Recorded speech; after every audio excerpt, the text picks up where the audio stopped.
Il existe un monde où l'angoisse fait partie du paysage. Un monde où chacun de vos pas vous entraîne toujours plus loin, dans la terreur et l'indicible. Un monde où les créatures les plus inimaginables et les psychopathes les plus cruels sévissent en toute liberté. Un monde où il n'y a aucune règle, aucune loi pour vous empêcher de plonger dans l'horreur la plus totale. Ce monde n'est pas si éloigné du nôtre, et il n'appartient qu'à vous d'en franchir les frontières. Alors si vous aimez avoir peur, n'hésitez plus. Franchissez le portail et venez écouter les histoires de l'autre monde.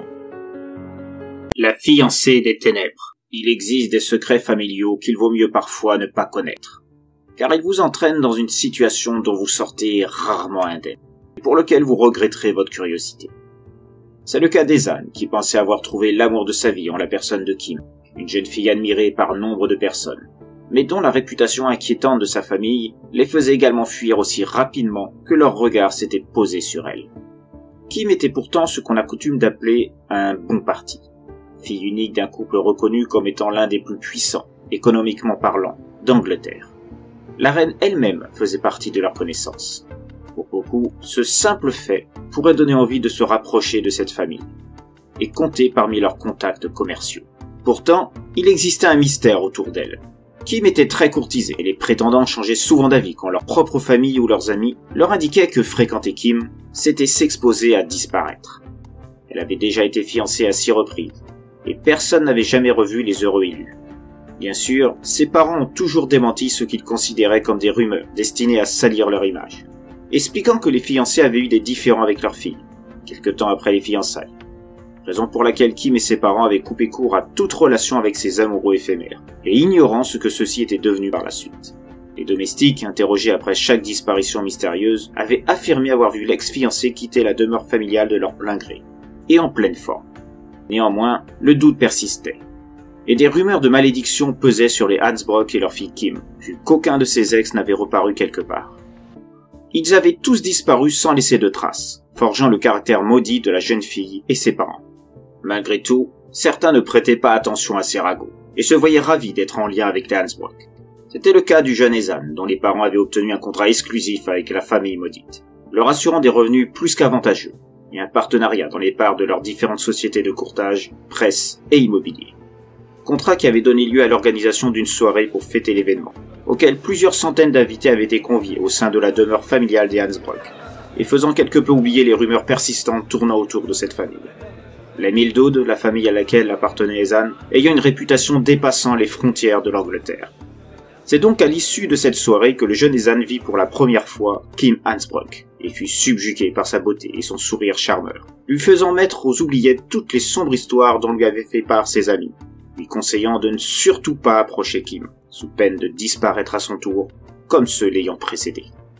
Si au départ, par courtoisie envers eux, Ezan leur avait assuré de ne pas se lier avec Kim, en voyant cette dernière, ses bonnes résolutions s'évanouirent, et il ne put s'empêcher de demander à son père de lui présenter officiellement les Hansbrock, ainsi que leur fille. Niels, le père d'Ezan, ayant bien compris tout l'intérêt que son fils portait à Kim, accepta avec grand entrain, y voyant l'opportunité d'être lié aux parents de la jeune fille de manière encore plus proche. Niels s'arrangea donc pour faire rencontrer Ezan et Kim. Bien que celui-ci soit un peu maladroit de prime abord, Kim s'intéressa très vite au jeune garçon timide, et les deux conversèrent longuement durant la soirée, avec promesse de se recontacter par la suite, ce qui ravit Ezan, trop heureux de la chance d'avoir pu attirer l'œil de celle qui était considérée comme l'une des plus belles filles du pays, faisant régulièrement la une des magazines People, malgré les rumeurs la concernant. Ezan revit donc Kim très souvent, en étant convié officiellement à des repas en son honneur au sein de la demeure des Hansbrock. Très vite, leur relation devint plus intime. Quelques mois plus tard, l'annonce des fiançailles prochaines de Kim et Ezan fit la couverture de tous les plus grands journaux d'Angleterre. Cette union allait permettre de réunir 2 des 10 plus grandes familles du monde économique britannique.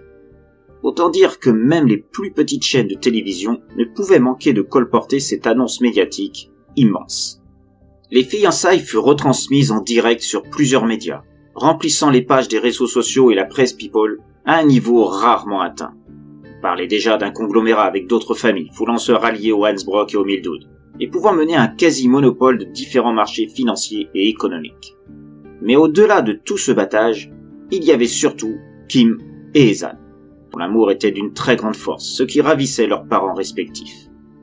Considéré désormais comme un fils par les Hansbrock, Ezan emménagea au sein de leur demeure à l'issue de la cérémonie. C'est à partir de là qu'Ezan allait découvrir que les rumeurs dont lui avait fait part étaient bien fondées. Pire, il découvrit que le mystère entourant Kim et ses parents allait bien au-delà de tout ce qu'il aurait pu imaginer en termes d'horreur et de monstruosité. Considéré déjà en tant que nouveau membre de la famille, Ezan fut chapeauté par Kim, qui se chargea de lui faire visiter son nouveau lieu de vie. Les parents de celle-ci auraient bien aimé lui servir de guide privilégié, mais leurs affaires leur imposaient certaines priorités. Et surtout, ils savaient que Kim serait ravi de lui montrer tout ce qu'il fallait savoir de la demeure, ainsi que certaines particularités et règles inhérentes au lieu, comme l'heure des repas, ou certaines convenances à adopter en public ou face aux médias. Ainsi que le fait de ne jamais se rendre dans la crypte, située dans les sous-sols. Pour l'instant, cet endroit lui était interdit, tant que leur mariage n'avait pas été envisagé, précisant que celle-ci était de toute façon fermée par une lourde porte en fer, et que seuls ses parents et elle-même savaient où se trouvait l'unique clé permettant de l'ouvrir, dans un lieu connu d'eux seuls. Elle indiquait à Ezan qu'il ne faudrait jamais non plus poser de questions indiscrètes sur la crypte, ou le lieu où se trouvait la clé, tant qu'il ne serait pas un Hansbrock à part entière. Bien que curieux de tant de mystères autour d'une simple crypte, Ezan acceptait ses contraintes, à la grande joie de Kim, et repensait à nouveau à ce que disaient les rumeurs de malédiction de la famille, et le mystère l'entourant, l'espace d'un instant, avant de refouler cette idée de sa tête. Seul comptait Kim désormais, et rien d'autre. Mais un soir, ses pensées revinrent en tête de liste par le biais de bruits curieux émanant des canalisations de certaines parties de la demeure. Des bruits faisant penser à des sortes de coups sur du métal, semblant former une sorte de code. Ayant étudié diverses formes de langage, y compris ceux utilisés lors des sauvetages, il ne lui fallut pas longtemps pour comprendre que ces coups étaient des signaux en morse. Poids coucourt, poids coulon, poids coucourt. Un SOS. Ça ne pouvait pas être des défauts de tuyauterie, comme lui avait dit Kim, quand il lui en avait parlé. Un tel code ne pouvait être fait que par un être humain. Et ce n'était pas la seule bizarrerie dont il fut le témoin. Il remarqua les allées et venues de domestiques se dirigeant vers une aile de la demeure ne correspondant à aucune des chambres des habitants. Suivant des principes hérités des ancêtres des Hansbrock, Ezan n'était pas encore autorisé à dormir dans la même chambre que Kim. Il devrait attendre le mariage pour avoir ce droit. D'ailleurs, dans le même ordre de pensée, il n'avait pas eu encore de rapport d'ordre sexuel avec Kim. La timidité d'Ezan étant telle qu'il n'avait pas osé en faire la remarque à celle qui était désormais sa fiancée, et peut-être d'ici quelque temps, son épouse. À ce propos, il se disait que cette relation avait été très rapide. Cela ne faisait que quelques mois qu'il avait fait la connaissance de Kim, et il était déjà fiancé à elle sous l'insistance de ses propres parents. Il n'avait pas voulu faire forme de réticence envers eux. Kim avait été la première à parler des fiançailles. Elle l'avait annoncé à ses parents sans même le consulter auparavant. Et il lui avait été inconcevable de la contrarier à ce sujet, en prétextant que leur relation allait peut-être un peu trop vite. Mais pour l'heure, ces repas dans un endroit où il n'y avait normalement aucune personne y vivant, même pas les membres du personnel qui vivaient dans l'aile opposée, le rendaient perplexe. Il s'en était rendu compte lors de visites dans les couloirs, en pleine nuit, ou tôt le matin, alors qu'il avait des difficultés à dormir, ce qui l'avait fait quitter sa chambre. Ayant relevé inconsciemment l'heure de ses repas, livrés par une des domestiques, toujours la même, il se décida une nuit à suivre cette dernière. Il finit par s'apercevoir que celle-ci se rendait tout au bout de l'aile, s'arrêtant devant une grande porte de fer, qu'elle ouvrait, avant de descendre ce qui s'apparentait à un immense escalier de pierre. Du moins, c'est ce que lui avait semblé apercevoir à la faveur de la lampe tenue par la domestique, avant qu'elle referme la porte derrière elle. Kim lui avait pourtant dit que seule elle et ses parents avaient la clé pour ouvrir cette porte, car il était évident qu'il s'agissait de l'accès à la crypte que Kim avait évoqué. Pourquoi lui avoir menti? Pourquoi ces plateaux repas? À qui étaient-ils destinés? Les signaux de SOS plus ces plateaux? Il était évident qu'il y avait quelqu'un dans cette crypte que ni Kim, ni ses parents ne voulaient voir l'existence mise à jour. Plus Ezan y pensait, plus il se disait que les rumeurs entourant les Hansbrock n'étaient peut-être pas des affabulations, comme lui avaient indiqué ses parents. Il profitait d'une infructuosité dans un mur pour s'y glisser, aidé de la pénombre du couloir, une autre aberration d'ailleurs. Il n'y avait aucun lustre, aucune source de lumière dans cette aile. comme si on voulait dissuader quiconque de s'y aventurer, ce qui rajoutait au mystère entourant la crypte. Il attendit le retour de la domestique, enlevant ses chaussons qu'il portait aux pieds, pour éviter de faire le moins de bruit possible, afin de suivre au plus près la femme qui venait de passer devant lui, sans le remarquer. Celle-ci se rendait dans une pièce située en lisière de l'aile principale. Il la vit ouvrir une porte tout en sortant une grosse clé, qui devait être celle de la porte donnant accès à la crypte, puis entrer. Il ne resta qu'une ou 2 minutes avant de ressortir, et se diriger vers le grand escalier menant au rez-de-chaussée, et donc aux cuisines. Ezan attendit d'être sûr qu'elle ne reviendrait pas, patientant plusieurs minutes. Puis il se dirigeait vers la porte, avant d'entrer à son tour, celle-ci n'étant pas fermée à clé. L'intérieur de la pièce sentait le renfermer, comme si elle n'était jamais aérée, et composée uniquement d'un ou 2 meubles, dont une commode située à proximité de l'unique fenêtre, où filtrait la lumière de la lune, ce qui lui permit de se diriger.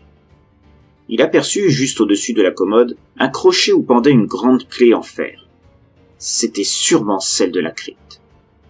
Partagé entre sa promesse faite à Kim et son interrogation vis-à-vis de ses repas et les signaux entendus via les canalisations, Ezan finit par prendre la décision de savoir la vérité sur ce mystère.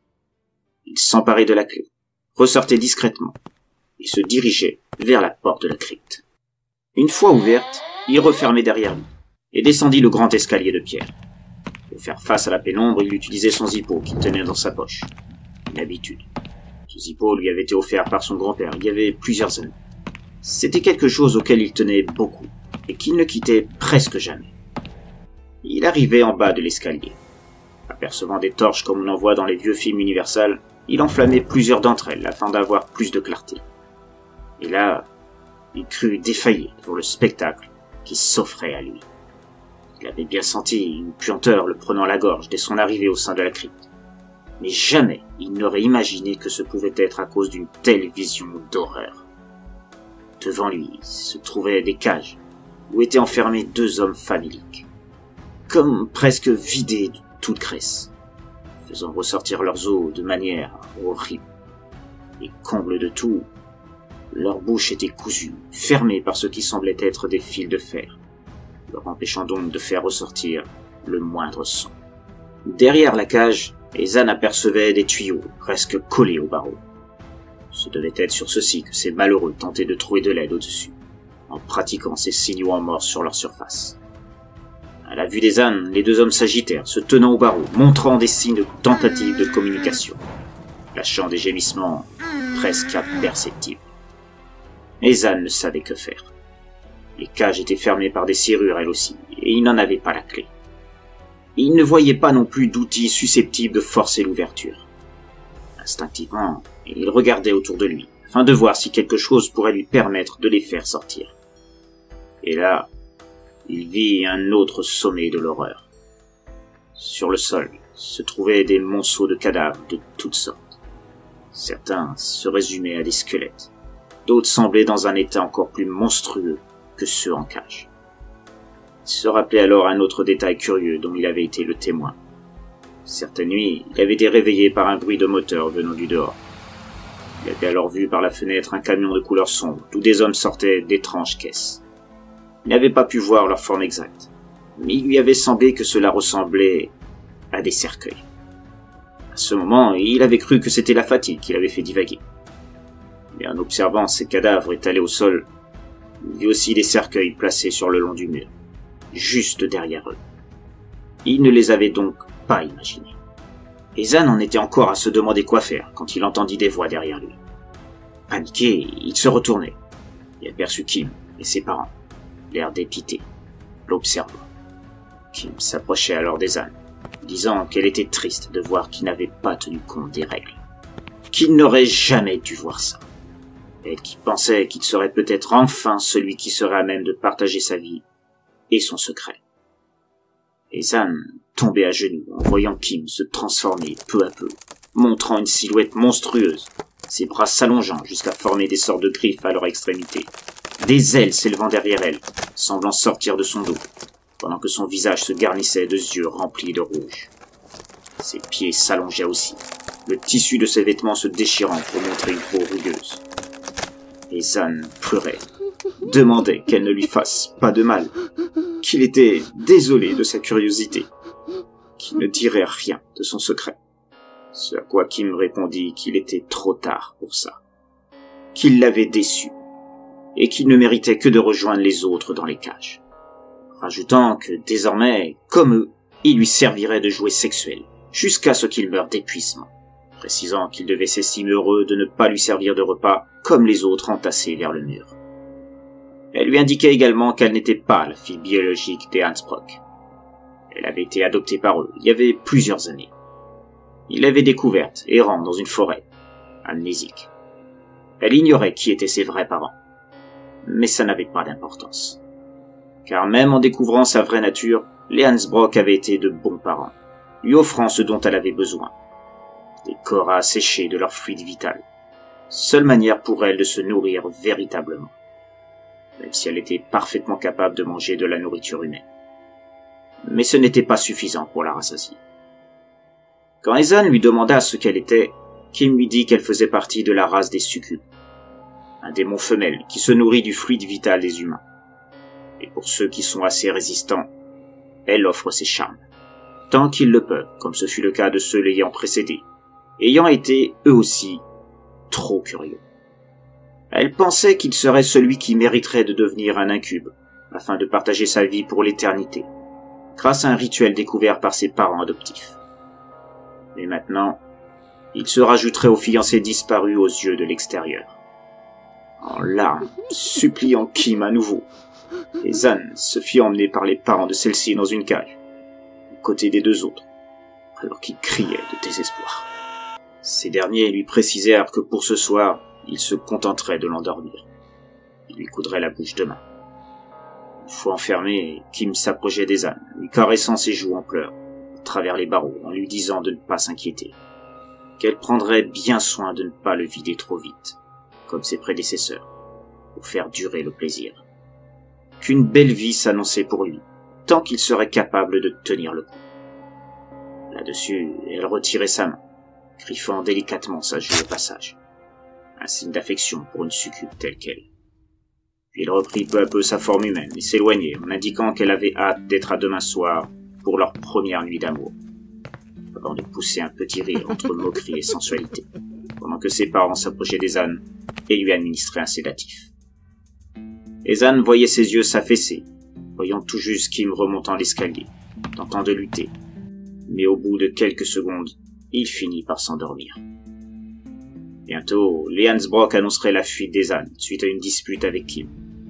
Le temps passant, Ezan serait quelque peu oublié, se rajoutant au mystère entourant les Hansbrock et leur fille Kim, la famille maudite, sans se douter que derrière les murs de leur demeure se trouvait une terrible vérité bien plus horrible que tout ce que chacun pouvait imaginer, bien au-delà des rumeurs les plus folles, et forgeant l'aura maléfique de cette famille comme nulle autre.